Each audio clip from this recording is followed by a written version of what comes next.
চাকরিটা হয়ে গেলে বাবাকে আর কাজ করতে দেব না। এই স্বপ্নটা বুকে নিয়ে হাজারো মধ্যবিত্ত ঘরের সন্তান বেঁচে থাকে প্রতিদিন। কারণ মধ্যবিত্তদের স্বপ্ন একটু অন্যরকম। ওদের স্বপ্নে রাজপ্রাসাদ নেই, দামি গাড়ি নেই, বিলাসবহুল জীবন নেই। ওদের স্বপ্নে থাকে বাবা মায়ের জন্য একটা আরামদায়ক জীবন, ভাই বোনদের জন্য একটা ভালো শিক্ষা, আর নিজের জন্য এক টুকরা সম্মান। বাবাদের জীবনটা আসলে এক অদৃশ্য যুদ্ধ। তারা যুদ্ধ করেন পরিবারের অভাব যেন চিৎকার না করে, যেন সন্তানেরা হাসি খুশি থাকতে পারে। বাবারা সবসময় ছায়ার মতো পাশে থাকা নীরব জিনিস। একটা বিষয় কি খেয়াল করছো? বাড়িতে মায়ের শাড়ির দাম যতই হয়, বাবার পাঞ্জাবি বা জামার দাম তার চেয়ে সবসময় কম হয়। বাবা কখনো নিজের জন্য বেশি খরচ করে না।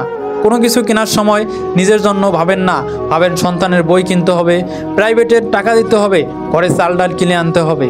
বাবা, এই ছোট্ট শব্দটার মধ্যে আছে অগণিত গল্প, নীরব কান্না, সবার আড়ালে চোখ মোছা, দিনের পর দিন একজোড়া সেরা জুতো পরে অফিস বা কাজে যাওয়া। বাবা মানে সেই মানুষটা যিনি রোদে ভিজে ধুলা ময়লা মেখে হাজার কষ্ট সহ্য করে দিন শেষে হাসি মুখে সবার সামনে বলেন, আজ অনেক ব্যস্ততা ছিল গো, কিন্তু বলেন না, আজ সারাদিন দাঁড়িয়েছিলাম, পা দুটো কষ্টে ফেটে যাচ্ছে। আমরা যখন বাবার কাছে কিছু চাই, তখন ভাবি না এই চাওয়াটার পেছনে তাকে কতটা কষ্ট করতে হতে পারে।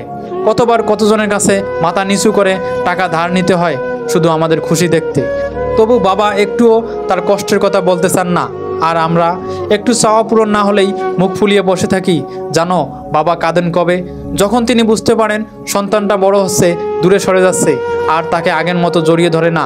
বাবারা তখন কাঁদেন যখন সন্তান বলে, বাবা তুমি বুঝবে না। তারা তখনও কিছু বলেন না, শুধু একটু চুপ হয়ে যান।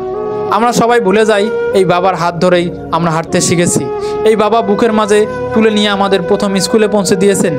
যখন আমাদের রেজাল্ট খারাপ হয়েছে, মা বকেছে, তখনও বাবা পাশে দাঁড়িয়ে বলেছে, আরও ভালো কিছু চেষ্টা করো, আমি তো আছি। বাবারা হাসেন না, তারা পরিবারের মানুষদের মুখে হাসি ফোটায়। তাদের চোখে স্বপ্ন থাকে না, কারণ তারা নিজের স্বপ্নগুলো বিসর্জন দিয়ে আমাদের স্বপ্নগুলো বাঁচায়। একটা মানুষ কতটা নিঃস্বার্থ হলে এমন করতে পারে? বাড়ির প্রতিটা দেয়ালে জানে বাবা কিভাবে রাতে ঘুম ছেড়ে টেনশনে বসে থাকেন, কিভাবে বাজারের 1 টাকার হিসাব রাখেন, বাচ্চার স্কুলের ফি দিতে গিয়ে নিজের জন্য ওষুধ কেনা বাদ দেন, 10 টাকা ভাড়া বাঁচাতে গিয়ে 2 কিলোমিটার হেঁটে যান দোকানে, শুধু যাতে সন্তানের জন্য একটা পছন্দের জিনিস কিনে আনতে পারে। আমরা সন্তানেরা কখন বাবার ভালোবাসার মূল্য বুঝি জানো? যখন বাবার মুখটা আর দেখতে পাই না, যখন ফোন করে বলার মতো কেউ থাকে না, বাবা একটু টাকা লাগবে, তখন বুঝি পৃথিবীতে সবচেয়ে শক্ত বটগাছটার ছায়া আমাদের মাথার উপর থেকে সরে গেছে।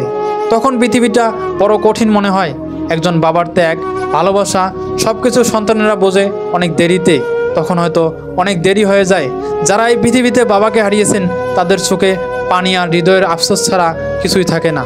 তাই যারা এখনও বাবার ছায়ায় বেঁচে আছেন, তাদের বলবো, আরও একটু সময় দিন বাবাকে, একটু বেশি করেই সময় দিন, বেশি করেই পাশে থাকুন, একটু বেশি কথা বলুন।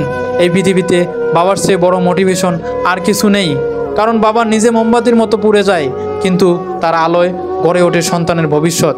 কারণ বাবা মুখে কিছু বলেন না, কিন্তু তার চোখের ভাষা বলে দেয় সে কতটা আপনাকে ভালোবাসে। বাবা মানে নিরাপত্তা, বাবা মানে এক নির্ভরতা, বাবা মানে সেই পাহাড় যার পেছনে দাঁড়িয়ে আমরা ঝড়কেও ভয় পাই না। আর এই বাবার জীবনেই সবচেয়ে বড় স্বপ্ন একটাই, তার সন্তান যেন জীবনে উন্নতি করতে পারে, বাবাকেও যেন ছাড়িয়ে যায় তার উন্নতি দিয়ে।